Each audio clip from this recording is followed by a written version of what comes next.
বাংলাদেশ ক্রিকেটের চমক, নিয়মিত অধিনায়ক লিটন দাস আফগানিস্তানের বিপক্ষে টি-20 সিরিজে নেই, আর তার জায়গায় কে নেতৃত্ব দেবেন শুনলেই অবাক হবেন। হ্যাঁ, সত্যি কথা, লিটন দাস সিরিজে অনুপস্থিত, তাই বাংলাদেশ দলের নেতৃত্ব এবার সামলাবেন জাকের আলী। এ সিদ্ধান্তে অনেকেরই চক্ষু বিস্ময়ে বড় হচ্ছে, কারণ এটি নতুন চ্যালেঞ্জের শুরু।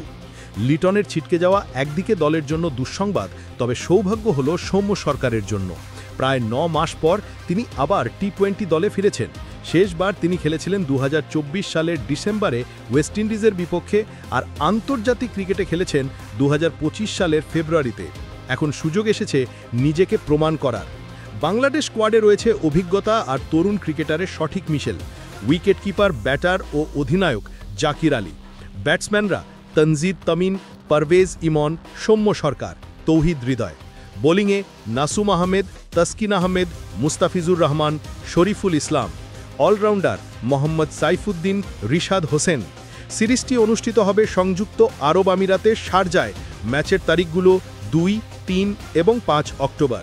3টি ম্যাচেই বাংলাদেশের কাছে বড় পরীক্ষা, বিশেষ করে অধিনায়ক হিসাবে জাকের আলীর নতুন দায়িত্ব। লিটনের অভাব ব্যাটিং ব্যালেন্সে প্রভাব ফেলতে পারে। সৌম্য সরকারের রিটার্নে ব্যাটিং শক্তি বাড়বে। জাকের আলীর নেতৃত্বে তরুণ ক্রিকেটারদের মনোবল বাড়বে। প্রথম ম্যাচের ফলাফলই সিরিজের গতিপথ নির্ধারণ করতে পারে।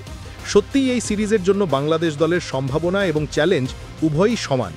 এশিয়া কাপে খেলতে থাকা ক্রিকেটাররাও এই সিরিজে আছেন, তাই বাংলাদেশকে এই ম্যাচগুলোতে প্রস্তুত থাকতে হবে পুরনো ভুলগুলো ঠিক করার জন্য।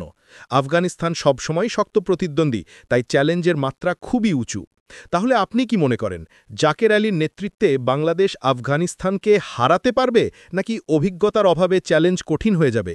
কমেন্টে আপনার মতামত জানান এবং ভিডিওটি লাইক ও শেয়ার করতে ভুলবেন না।